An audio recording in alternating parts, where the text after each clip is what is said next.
Que la paix du Seigneur soit avec vous, que l'Éternel Dieu de grâce puisse bénir la maison de tout un chacun. C'est le vôtre, le frère Adélard. Je m'en vais donc faire mon deuxième et dernier dépôt sur la mort d'Azaël. Nous prenons le livre de 2 Samuel chapitre 2. Je crois que ce ne serait pas important que je puisse revenir sur ce que j'ai dit hier. Voilà pourquoi, sans perdre le temps, je voudrais très vite avancer. 2 Samuel chapitre 2, le verset 22, je descends. Abner dit encore à Azaël, détourne-toi de moi, pourquoi te frapperai-je et t'abattrai-je en terre? Comment ensuite lèverai-je le visage devant ton frère Joab? Azaël refusa de se détourner, sur quoi Abner le frappa au ventre avec l'extrémité inférieure de sa lance. Et la lance sortit par derrière. Il tomba, mourut sur place. Tout ce qui arrivait au lieu où Azaël était mort s'y arrêtait. Que la paix de Dieu soit avec vous, que le Seigneur vous bénisse et qu'il bénisse la maison de tout un chacun. Je crois qu'hier nous avions déjà expliqué qu'Azaël c'est l'ombre de Jésus et que Abner c'était l'ombre de la loi. Et j'ai expliqué que Azaël suivre Abner, c'est la dispensation de la grâce qui vient après la dispensation de la loi, et que c'est à cause de la loi que le Seigneur Jésus-Christ est donc mort. J'ai pris plusieurs exemples dans la Bible pour habiller le corps d'Azaël. Maintenant, je voudrais dire 2-3 petites choses pour conclure mon intervention d'aujourd'hui. Remarquez que Abner a demandé à Azaël de se détourner de lui, c'est-à-dire d'aller soit à gauche ou soit à droite. Et il a précisé que si tu te détournes, eh bien tu ne pourras pas mourir. Donc, les détournements d'Azaël que demandait Abner avait pour mission de lui éviter la mort. On est ensemble, non? Que le Seigneur vous bénisse. Quand il lui disait d'aller à gauche et à droite, il lui disait en d'autres termes, détourne-toi pour que tu ne puisses pas mourir. Je voudrais que vous me suiviez attentivement parce que nous sommes dans le doctorat qui est le monde des détails. Et remarquez que lorsque Azaël refuse de se détourner ni à gauche ni à droite, cela veut dire en d'autres termes, le bien-aimé Azaël venait donc de prendre la position du milieu. On est ensemble? Je répète ça. Il poursuivit Abner sans se détourner de lui pour aller à droite ou à gauche. Donc Azaël n'est pas allé ni à droite ni à gauche. Il est donc resté au milieu. Que le Seigneur vous bénisse. Ici, Abner prend donc la position de l'homme du milieu. Et cet homme du milieu ne pouvait aller ni à gauche ni à droite. Suivez-moi attentivement parce que je vais dire beaucoup de choses ici. Remarquez que, c'est très important, la droite constitue et la maison d'Israël, je vais expliquer ça, et la gauche, c'est l'église. Pourquoi j'ai dit que la droite, c'est Israël, la droite, c'est Israël? Parce que la Bible nous renseigne que le Seigneur Jésus-Christ, comme le soleil levant, s'est donc levé premièrement dans la maison d'Israël. Or, si l'on fait un peu de la géographie, ce qui n'est pas contraire à la parole, on va se rendre compte que Israël se trouva en Orient. L'Orient se trouve donc être du côté droit. Est-ce que vous me suivez? Voilà, c'est très important. Quelle que soit la position que tu prendras, ton Orient sera du côté droit. Il suffit de faire les 4 points cardinaux. Vous allez voir nord, sud, est et ouest. Donc, la droite doit se comprendre comme étant du côté droit, du côté où le soleil s'élève. C'est du côté de la force. Ok? C'est du côté de la puissance. Or, comme vous savez, la loi se résume par la puissance. Œil pour œil, dent pour dent. Au temps de la loi, l'Éternel Dieu dévorait. La loi, au temps de la loi, l'Éternel Dieu était puissant. C'était l'Éternel Dieu dans toute sa splendeur. Que la paix de Dieu soit avec vous. Voilà pourquoi Abner, il voulait que Azaël puisse se détourner. Et la Bible dit qu'il ne se détourna ni du côté droit, ni du côté gauche. Or, nous disons que le côté droit, c'est un sacerdoce. C'est très important de le savoir. Et le côté gauche, c'est aussi le sacerdoce. Le temps nous manquerait pour entrer dans beaucoup de détails. Parce que l'Est par rapport à l'Ouest, parce que le côté gauche, c'est l'Ouest, c'est le côté du coucher du soleil, alors que le côté droit, c'est du côté levant du soleil. L'Est est par rapport à l'Ouest, c'est que le Nord est par rapport au Sud. J'essaie d'aller doucement pour que ce que je vais dire par la suite puisse être très bien saisi. Quand le soleil fait son voyage, il le fait de l'Orient vers l'Occident. On est d'accord? Et la Bible, dans les livres d'Ésaïe, identifie, dans les livres des psaumes, psaume 119, pardon, identifie l'Éternel, les dieux d'Israël, comme le soleil levant. Ok? Or, quand le soleil s'élève en Orient, il vient donc se coucher en Occident. C'est pourquoi, au jour où Israël traversait la mer Rouge, la Bible dit qu'un vent d'Orient souffla. Je vais lire ça pour vous, si ça va être possible, dans les livres d'Exode. Ok? Nous sommes dans les livres d'Exode. Avec votre permission, je voudrais lire l'Écriture. Je suis dans Exode chapitre 10, le verset 13. Il est écrit, Moïse étendit sa verge sur le pays d'Égypte, et l'Éternel fit souffler un vent d'Orient sur le pays. Ok? Toute cette journée et toute la nuit, quand ce fut le matin, les vents d'Orient avaient apporté le sauterelle. Je vais ajouter une autre écriture. Ok? Je prends Exode chapitre 14, verset 21.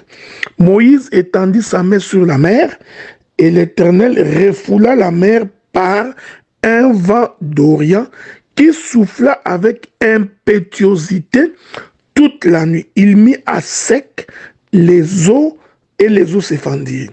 Ok? Voyez-vous?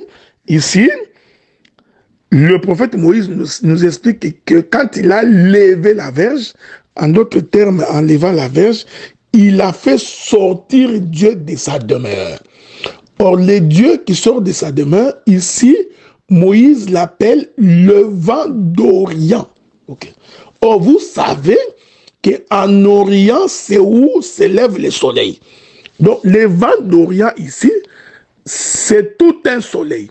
Mais ce vent d'Orient-là, quand il sort de l'Orient, il vient donc frapper la mer Rouge dans le pays d'Égypte. nous disons donc sur le plan prophétique, l'Égypte se trouve donc en Occident. L'Occident se comprenant comme étant le lieu où le soleil vient se coucher. Que la paix de Dieu soit avec vous. Hein? Que la paix de Dieu soit avec vous. Essayons d'avancer parce que je suis en train d'espérer que je vais finir. Ok? Naturellement, le soleil se lève en Orient et se couche en Occident. J'explique l'Orient comme étant la droite. Voilà pourquoi même lorsqu'on parle du vent, on parle de son impétuosité, c'est-à-dire de sa puissance, ok, qui représente les sacerdoces du matin. Quand le soleil se lève, il est fort et il est puissant. N'oubliez pas, car Abner voulait que Azaël se détourne soit à droite, soit à gauche. Il n'y avait pas deux autres positions. Il pouvait aller soit à gauche, soit à droite. Que Dieu vous bénisse. Mais remarquez qu'Azaël n'a pas pris la position ni à droite ni à gauche. Il est resté au milieu. Ok? Parce que nous expliquerons que c'est le lieu du milieu qui est le lieu de sa mort. Que la paix de Dieu soit avec vous. Remarquez cette chose avec moi. Donc, si nous prenons la course du soleil, nous comprenons que le vent de l'Orient ne peut venir souffler qu'en Occident. Or, ce vent-là qui quitte l'Orient vers l'Occident, c'est la course du soleil. Or, l'Écriture nous renseigne que Jésus-Christ, c'est lui le soleil levant de la justice. Ok? Maintenant, Jésus répond à la question. S'il est le soleil levant de la justice, il va répondre à une question très facile. C'est celle de savoir d'où vient-il. Ok? Il vient d'où? Naturellement, le soleil se lève le matin. Ok? Mais Jésus a sa propre définition du lieu de sa demeure. Écoutez ce qu'il dit. Je suis en train de chercher cette écriture-là. J'espère que je vais la trouver pour vous. Souffrez, hein, souffrez. Il y a une écriture que je cherche. Je voudrais vraiment la trouver pour vous. Où Jésus parle du royaume des cieux, ok? J'espère que je vais le trouver. Bon. Je prends Luc chapitre 1, verset 32. Là, nous parlons de notre Seigneur Jésus-Christ. Il sera grand et sera appelé fils du Très-Haut. Le Seigneur Dieu lui-même lui donnera le trône de David. Je voudrais ajouter Luc chapitre 1, le verset 78. Grâce aux entrailles de la miséricorde de notre Dieu, en vertu de laquelle le soleil levant nous a visités d'en haut. Ah, j'aime la Bible. Alors que nous savons que le soleil s'élève en Orient. Ok? Donc ici, si Luc pouvait parler, il allait dire le soleil qui nous a visités de l'Orient. Mais comme Luc est un prophète, il va donc expliquer ceci. Il dit qu'en réalité, le soleil nous visite d'en haut. Il explique donc que le Seigneur Jésus-Christ est venu du ciel, hein, d'en haut.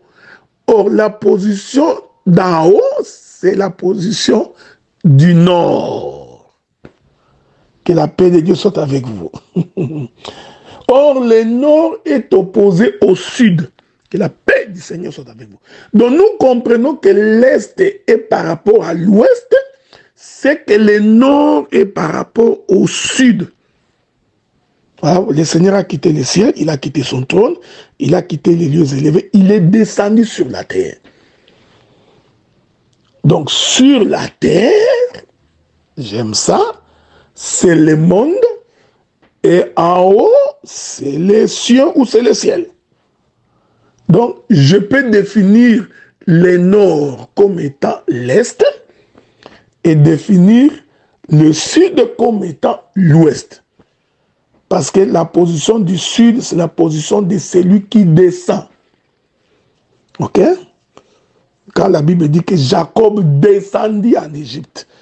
Jacob qui est le soleil, souvenez-vous du songe de Joseph, son fils.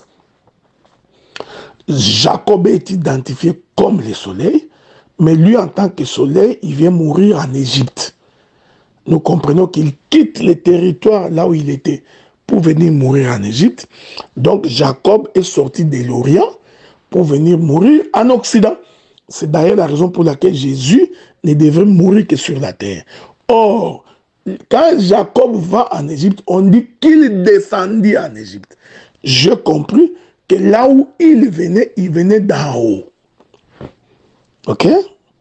Le royaume des cieux est parmi vous. Le royaume des cieux. C'est un royaume qui vient d'en haut. Et ce royaume est descendu sur la terre. Donc, la position de gauche comme de droite, en réalité, ces deux positions déterminent deux alliances. Cela détermine l'alliance du matin, qui est l'alliance de l'Orient, qui est la droite, et l'alliance du soir, qui est l'alliance de gauche, le temps de la grâce. Mais Azaël, lui, il ne s'était pas détourné ni à droite ni à gauche. Il est donc resté au milieu. Que la paix de Dieu soit avec vous. Ici, nous disons que cette position du milieu qu'occupe Azaël, c'est la position de la croix. Parce que c'est sur la croix que le Seigneur devrait mourir. Or, vous allez remarquer que sur la croix, le Seigneur est entouré de deux brigands. On est d'accord, non? Il y en a un brigand qui était incrédule, qui ne croyait pas en Jésus. Il y avait un autre brigand qui a demandé pardon et qui a cru en Jésus. Donc sur la croix, nous avions la droite et la gauche. Du côté droit, nous avions Israël, incrédule, qui ne croit pas jusqu'à ce jour. Ok? Alors qu'à gauche, nous avons l'Église qui se répand. Mais lui-même, Jésus, étant au milieu, c'est là qu'il va mourir. Mais pourquoi est-il mort? Souffrez. Je vais donc lire une écriture. Je voudrais lire une écriture. Ça va nous amener à pouvoir avancer. Il est écrit ceci, je suis dans le livre de 2 Corinthiens chapitre 5. 2 Corinthiens chapitre 5. L'écriture nous dit ceci. À partir du verset 14. Car l'amour de Christ nous presse parce que nous estimons que si un seul est mort pour nous tous, si un seul est mort pour tous, tous sont donc morts. Faites attention, tous ici, c'est la droite et la gauche. Qu'il est mort pour nous tous, afin que ceux qui vivent ne vivent plus pour eux-mêmes, mais pour celui qui est mort et ressuscité pour eux. Ainsi, dès maintenant, nous ne connaissons personne selon la chair. Et si nous avons connu Christ selon la chair, maintenant nous ne le connaissons plus de cette manière. Si quelqu'un est en Christ, il est une nouvelle créature. Les choses anciennes sont passées. Voici, toutes choses sont devenues nouvelles. Ok? Et tout cela vient de Dieu qui nous a réconciliés avec lui par Christ, qui nous a donné le ministère de la réconciliation. Ok? Nous pouvons ajouter une autre écriture hein, où la Bible dit que de deux alliances, il n'en a fait que une, pardon. Ok? De ces deux alliances, il n'en a fait qu'une. Je ne sais pas si je vous trouverai cette écriture-là. Ça nous permettra de pouvoir avancer, mais je crois que ça devrait se trouver dans les livres des Romains, je sais. Merci, je me trompe pas, mais ce n'est pas grave. Vous pouvez également prendre Galates chapitre 4 et le verset 24. Ces choses sont allégoriques, car ces femmes sont deux alliances, l'une du mont Sinaï, enfanta pour la servitude, c'est Agar. Je voudrais continuer cette écriture-là. Ok, donc c'est Agar, car Agar c'est le mont Sinaï en Arabie. Elle correspond à la Jérusalem actuelle qui est dans la servitude avec ses enfants. Ok, donc mais la Jérusalem d'en haut est libre, c'est notre mère. Voyez-vous, donc la position du milieu, c'est la position de la réconciliation, de celui qui réconcilie deux peuples. Ça, je suis sur le plan doctrinal, ok? Je suis dans ma marche horizontale. C'est pourquoi vous allez remarquer, que la paix de Dieu soit avec vous, je reviens. Je disais donc, c'est pourquoi vous allez remarquer que la droite, je l'ai définie comme étant l'Orient, comme étant le ciel.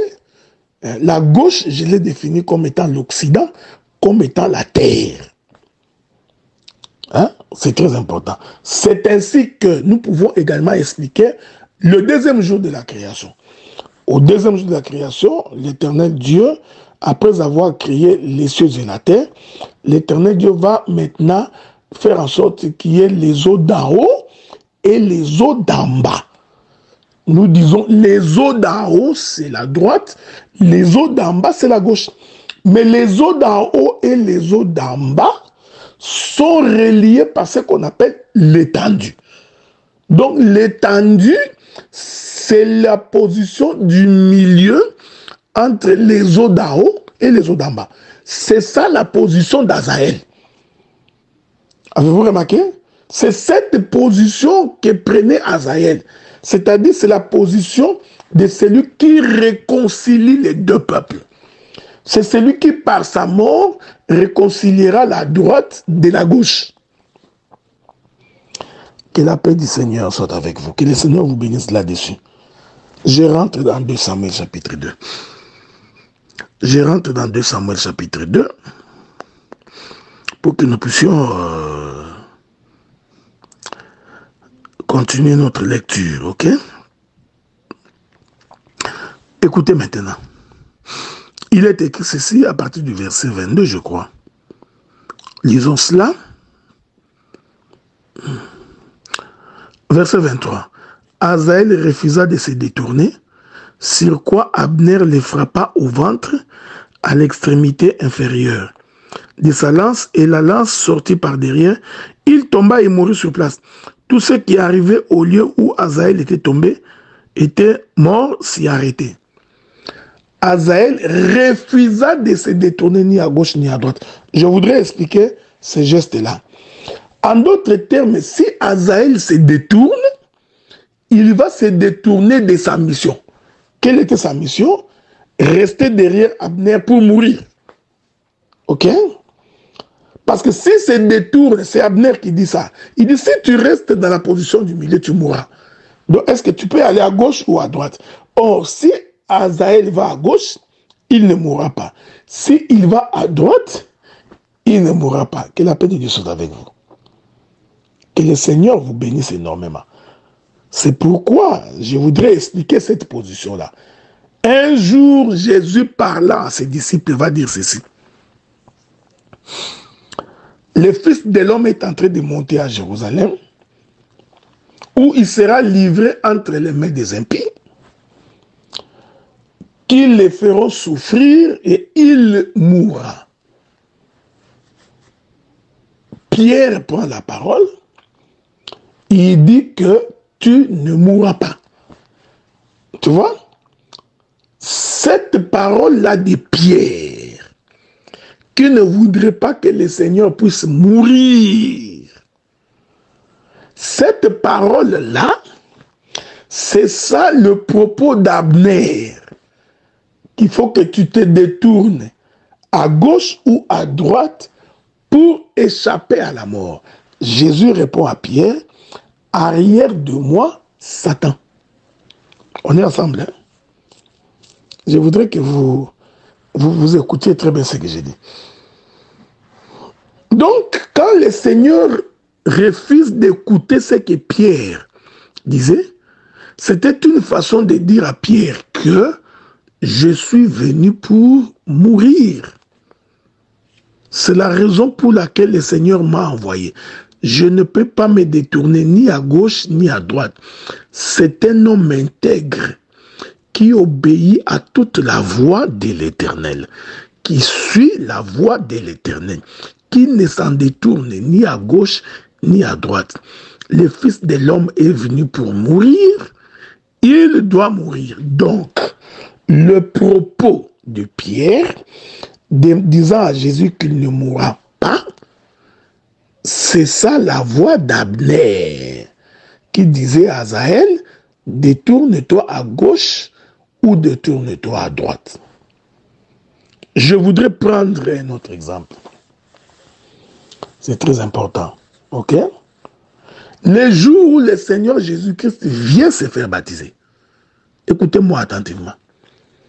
Jean-Baptiste les regardant, il témoigne que voici l'agneau de Dieu qui ôte le péché du monde. On est d'accord? Quand Jean-Baptiste dit cela, où est-ce que Jean-Baptiste a ramassé l'écriture? Il a ramassé l'écriture au jour où Israël sortait de l'Égypte. Parce que sortir de l'Égypte, c'est une délivrance au péché. Parce qu'Israël était esclave au péché tant qu'il était en Égypte. Maintenant, il devrait sortir de l'Égypte. En d'autres termes, le péché devait être extirpé et ôté. Mais pour que le péché soit ôté, il fallait donc prendre un agneau d'un an ou un chevreau, comme vous voulez, mais c'était prendre un agneau d'un an. Et que la mort de cet agneau-là, et dont le sang va être versé, placé sur les linteaux des portes, fera en sorte qu'Israël puisse sortir après avoir consommé l'agneau. Vous êtes d'accord, non? C'est pourquoi lorsque Jésus se présente devant Jean-Baptiste, quand Jean-Baptiste dit « Voici l'agneau de Dieu qui ôte les péchés du monde », Jean-Baptiste venait de confirmer que cet homme que vous voyez, c'est un animal qui doit mourir. Que la paix de Dieu soit avec vous. Jean-Baptiste confirme que cet homme est un homme qui doit mourir. En d'autres termes, il confirme que c'est Asaël qui marche derrière Abner. Je vous avais dit hier que c'est la loi, les psaumes et les prophètes qui ont fait en sorte que Jésus puisse mourir. Et je vous ai fait comprendre que Jean-Baptiste étant le dernier prophète, c'est lui qui présente l'agneau qui doit mourir. Il n'y a pas de problème, hein? Je vais ajouter un autre élément. C'est pourquoi Jésus était venu se faire baptiser. Il n'était pas venu se faire baptiser parce qu'il avait péché. Non, il était venu se faire baptiser pour confirmer la mort. Je voudrais lire une écriture. Okay? Pour confirmer, il est l'agneau qui doit mourir. Parce que le baptême de Jésus était un signe de la mort. Je voudrais, si vous souffrez, si vous acceptez, que je vous trouve quelques 2 ou 3 écritures. Romains chapitre 6, verset 3. Ignorez-vous que nous tous qui avons été baptisés en Jésus-Christ, c'est en sa mort que nous avons été baptisés. Ah, le frère Paul confirme que le baptême, c'est la mort. Est-ce qu'il y a une autre écriture? Il doit y en avoir beaucoup. Ok? Il confirme que le baptême, c'est la mort. Je voudrais vous ajouter une autre écriture si j'en trouve, mais si je n'en trouve pas, c'est pas grave, je reviendrai plus tard. Ok? Donc, ici, le frère Paul va donc confirmer que le baptême est synonyme et l'image de la mort. Voilà pourquoi le Seigneur Jésus-Christ, quand il venait pour entrer dans le Jourdain, prophétiquement, le Seigneur parlait de sa mort. C'est ainsi que Jean-Baptiste ne pouvait le voir que comme un agneau. Les eaux du Jourdain étaient comme un autel de sacrifice. Et l'agneau doit passer par là, doit donc accepter de mourir. Que Dieu vous bénisse. Ça, c'est Jean-Baptiste, ok? Remarquez maintenant. Quand Jésus arrive près des eaux du baptême, le même Jean qui avait dit que voici l'agneau de Dieu qui ôte les péchés du monde, va refuser de baptiser Jésus. Il dit non. Techniquement, ce n'est pas moi qui devrais te baptiser, c'est plutôt moi qui dois être baptisé par toi. Que la paix de Dieu soit avec vous.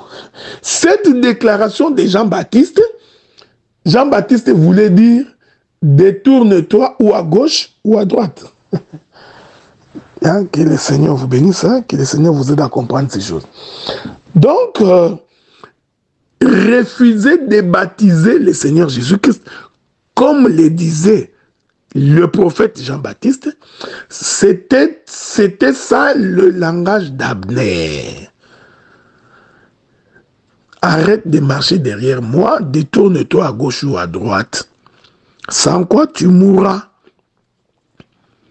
Donc quand Jean-Baptiste dit ça, en réalité, il disait à Jésus de passer outre, de ne pas se faire baptiser. Jésus répond, accomplissons ce qui est juste. Mais qu'est-ce qui était juste? Ce qui était juste, c'est que je ne peux pas me détourner ni à gauche ni à droite. Je dois me tenir derrière toi, au milieu, afin que je puisse mourir. Azaël savait qu'en se tenant derrière Abner, il allait mourir, parce que Abner le lui avait dit. Donc le Fils de l'homme est venu sur la terre pour mourir. Refuser la mort, c'est ça, c'est détourner à gauche ou à droite. On est d'accord? Que la paix de Dieu soit avec vous, nous continuons la marche. Je suis en train d'avancer, hein?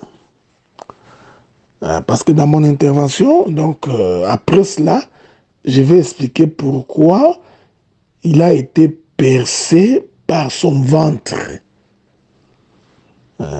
Pourquoi on perça son ventre? Ça, je vais le dire tantôt là. Et c'est là que je vais conclure mon intervention. J'essaie de ne pas faire passer mon temps dans des exhortations. Ok? Parce que si je passe mon temps dans l'exhortation, je peux faire plus de 7 oui audio. Mais j'essaie d'aller directement sur le but. Ok? Donc une frappe chirurgicale. Donc je coupe l'animal pour que vous ayez la cuisse. Que Dieu vous bénisse. Ne pas se détourner ni à gauche ni à droite. Pourquoi Azaël a refusé ça? Parce qu'il savait qu'en restant derrière Abner, il allait mourir. Est-ce qu'on est ensemble? Voilà. Je vais lire une autre écriture. Pour expliquer toujours la notion de cette notion de ne pas se détourner à gauche ni à droite. Nous allons prendre les livres de Matthieu. Nous prenons Matthieu chapitre 26. Matthieu chapitre 26. Le verset est long, mais je vais prendre quelques parties. Je prends le verset 40. Il vint avec les disciples qu'il trouva endormis. Il dit à Pierre, vous n'avez donc pas pu veiller 1 heure avec moi? Veillez et priez afin que vous ne tombiez pas dans la tentation. L'esprit est bien disposé, mais la chair est faible. Il s'éloigna une seconde fois et pria ainsi mon Père.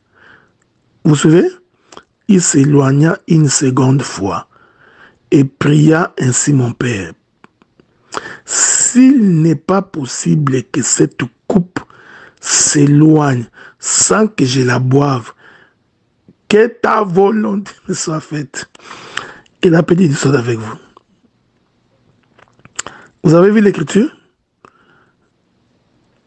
il s'éloigna une seconde fois, pria ainsi: mon Père, s'il est possible que cette coupe s'éloigne sans que je ne la boive. Quand le Seigneur entre dans le jardin de Gethsémani, lorsqu'il se met en prière, accompagné de ses disciples bien entendu, pendant son temps de prière, le Seigneur va voir défiler au-devant de lui toute la souffrance qu'il allait endurer. Il a senti cela dans sa chair, parce que la Bible dit que quand il priait, sa sueur devient comme des grumeaux de sang qui tombaient à terre. Il était en train de sentir sa douleur et sa souffrance. Pendant qu'il regardait cela, il va donc faire une prière pour demander à ce que cette coupe s'éloigne de lui. En d'autres termes, cette déclaration-là du Seigneur, quand il dit « S'il est possible que cette coupe s'éloigne de moi », c'est ça la déclaration d'Abner, de se détourner soit à droite, soit à gauche. Parce que quand il se détourne à gauche ou à droite, qu'est-ce qui arrive? Il va donc échapper à la mort. Donc la lance d'Abner ne peut pas les toucher. Donc le Seigneur, dans le jardin de Gethsémani, quand il fait cette déclaration-là, que la coupe s'éloigne donc de lui, si cela est possible, qu'il ne puisse pas la boire, cette demande, c'est ça la déclaration d'Abner. Virgule, le Seigneur ajoute: toutefois que ta volonté soit faite. Quelle était cette volonté? Je reste au milieu. Que la paix de Dieu soit avec vous. Voyez-vous? Je reste au milieu parce que je dois mourir. C'est ça Luc chapitre 24, verset 44. Que le Seigneur devrait mourir, quoi qu'il arrive. Que la paix de Dieu soit avec vous. Nous comprenons maintenant que Abner, qui reste au milieu, représente donc celui qui doit mourir.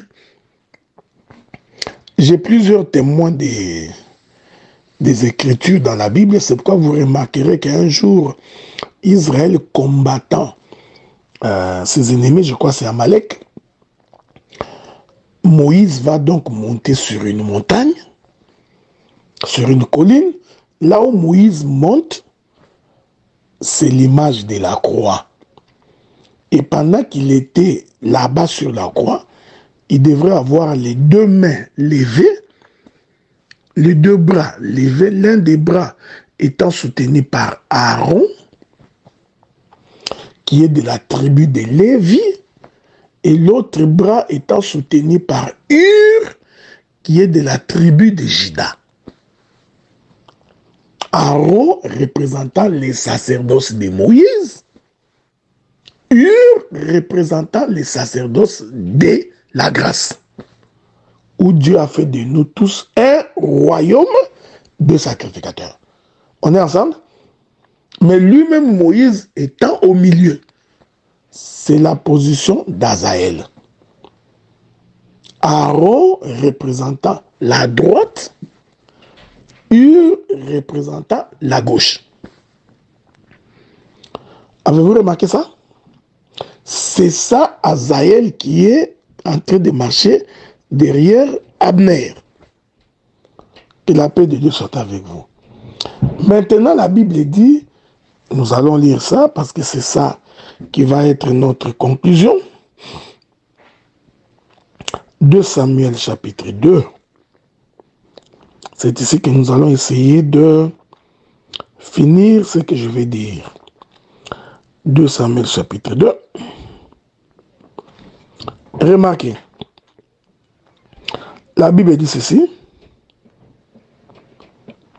verset 23. Azaël refusa de se détourner, sur quoi Abner le frappa au ventre avec l'extrémité inférieure de sa lance. Et la lance sortit par derrière.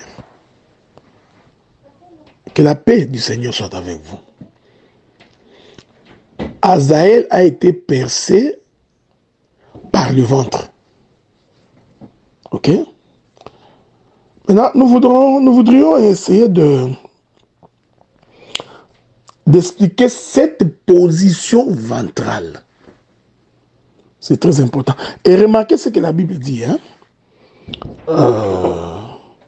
Je voudrais un peu prendre le verset 22. Abner dit à Azaël, détourne-toi de moi, pourquoi te frapperai-je et t'abattrai-je en terre? Je voudrais dire ceci. Parce que l'abattre en terre, c'est ça le transpercer le ventre. Avez-vous remarqué ça? Que la paix de Dieu soit avec vous. Le ventre transpercé, c'est ça, abattre par terre. En d'autres termes, ici, c'est une prophétie de l'endroit où le Seigneur devrait mourir.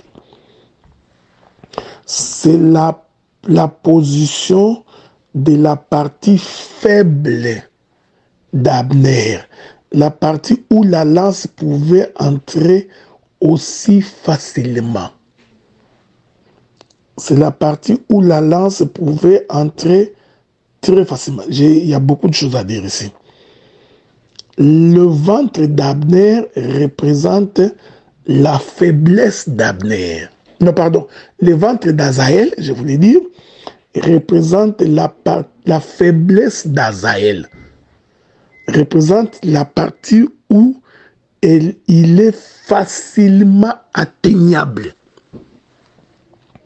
Et cette partie où Azaël est atteignable, Abner appelle ça la terre. Qu'est-ce que je voudrais dire? C'est-à-dire que quand le Seigneur quitte son trône et qu'il descend sur la terre et qu'il descend pour mourir, cette position-là, c'est la position ventrale. Nous allons prendre le livre de Job. Prenons le livre de Job pour confirmer ce que nous disons. Job, chapitre 40. Écoutez ce que la Bible dit. Je suis dans le verset 20. Prendras-tu le crocodile à la maison?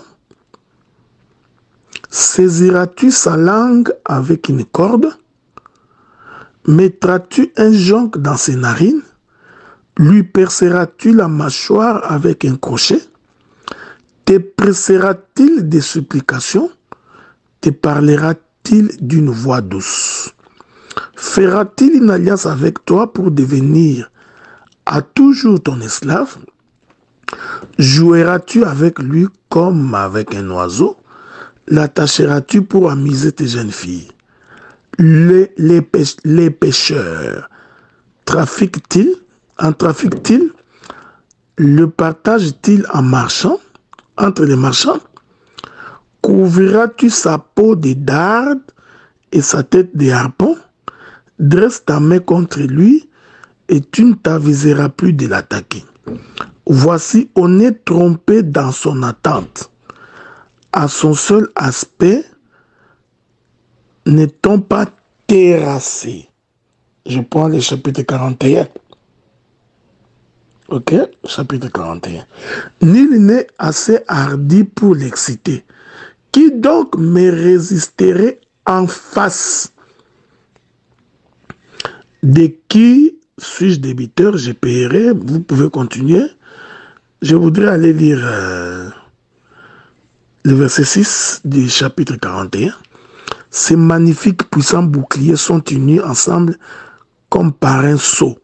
Ils se serrent l'un contre l'autre. L'air ne passerait pas entre eux. ce sont des frères qui s'embrassent, qui se saisissent et demeurent inséparables. Que la paix de Dieu soit avec vous. Je suis allé toucher les crocodiles pour vous, d'abord, vous faire comprendre que les crocodiles, ils nagent dans l'eau. On est d'accord? Parce que Job dit, les pêcheurs en trafiqueraient-ils? Or, les pêcheurs, ce sont des gens qui viennent pêcher dans l'eau. Les crocodiles nagent dans l'eau.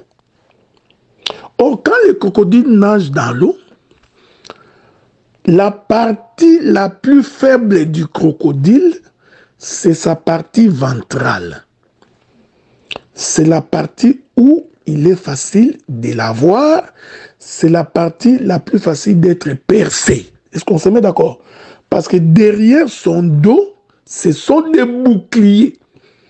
Il est donc impossible de pouvoir les percer par le dos. Parce que ces écailles sont des boucliers. Ok? Je vais essayer de ne pas entrer dans d'autres enseignements là-dessus. Donc, quand vous attaquez le crocodile par derrière, vous y trouvez le bouclier. Pourquoi? Parce que le diable est celui qui attaque par derrière. Le mot diable veut dire celui qui agit par derrière. Le derrière ici, c'est la partie de ton ignorance. C'est la partie où tu ne vois pas. Voilà pourquoi l'Éternel a mis les écailles du crocodile au dos. Pour que quand l'ennemi viendra par derrière, qu'il ne puisse pas l'atteindre. Quand l'ennemi viendra par derrière, il ne peut pas mourir. Parce que le dos, c'est le bouclier. Est-ce que vous comprenez ce que nous disons? Que la paix de Dieu soit avec vous. Mais la partie qui n'a pas de bouclier, la partie où il n'y a pas des écailles, c'est la partie ventrale du crocodile. Or, si tu veux tuer un crocodile, il faut les percer du côté ventral. Voilà pourquoi Abner va donc percer le ventre d'Azaël. Pourquoi? Parce que le ventre d'Azaël représente la partie du crocodile qui est accessible, et cette partie qui est accessible, c'est justement la partie qui donne son côté du côté des os. Ok? Donc quand le crocodile nage, il a son derrière, ses boucliers en haut, et il a sa partie ventrale en bas. Et c'est cette partie ventrale qui est dans l'eau, qui est en contact avec le monde. Est-ce que je me fais comprendre? Le ventre du crocodile, c'est ça le marchepied. Le ciel est son trône, la terre est son marchepied. Maintenant, pour la voir, le crocodile, parce que tu ne peux pas les tuer, pour les tuer, il faut qu'il soit percé du côté ventral. Oh, le côté ventral ici, c'est le côté où Jésus se donne lui-même. Je voudrais expliquer ça autrement. On vient arrêter Jésus au jardin de Gethsemane par les policiers. Gendarme, il pose la question, qui cherchez-vous? Nous cherchons Jésus de Nazareth. Il dit, c'est moi. Pendant qu'il disait que c'est moi, les Romains reculèrent et tombèrent. Nous comprenons que c'était Jésus dans toute sa puissance. Donc, c'est-à-dire, c'était du côté des écailles du crocodile. C'était du côté des boucliers. De ce côté-là, il est fort, il est puissant. Est-ce qu'on est d'accord? C'est du côté de l'Orient, que la paix de Dieu. C'est du côté de sa puissance, là, on ne peut pas l'arrêter. Mais quand il dit, laissez partir ceci, prenez-moi, il venait de leur donner un autre côté. Le côté le plus facile de la voir. J'ai dit, ce côté-là facile, c'est ça le ventre d'Azaël, qui symbolise aussi le ventre du crocodile. J'ai préféré prendre le crocodile parce que je pouvais également prendre les lions et l'agneau. Hein? Quand l'un des vieillards dit à Jean, regarde les lions de la tribu de Juda. Celui-là est digne de prendre les livres et d'en rompre les seaux. Quand Jean se retourne pour voir, au lieu de voir les lions, il voit l'agneau. L'agneau, là, c'est le ventre. Alors que les lions, c'est le côté des écailles. Est-ce que je me fais comprendre? Les lions, c'est le côté qu'il ne peut pas mourir. Le ventre, c'est l'agneau qui est le côté le plus faible. Voilà pourquoi quand Jésus vient se faire baptiser, Jean-Baptiste avait raison de dire, voici l'agneau. Parce que l'agneau, c'est la faiblesse. C'est la partie qui ne résiste pas. C'est ce que j'identifie par le ventre d'Azaël. Là où la lance peut entrer aussi facilement. Est-ce que vous comprenez ce que j'ai dit? Parce qu'au dos, il y a le bouclier. C'est la force et la puissance. C'est les lions. Alors que le ventre, c'est l'agneau. Voilà, mes bien-aimés frères et sœurs. Telle a été la portion de l'héritage qui m'a été donné, que j'ai essayé d'exploiter. Je sais que le thème est grand. Et je sais également que d'autres prédicateurs pourront revenir pour s'accler davantage. Que la paix de Dieu soit avec vous et que Dieu vous comble de sa présence et que la bénédiction de l'Éternel soit dans la maison de tout un chacun. Dans le précieux nom de notre Seigneur, nous disons Amen.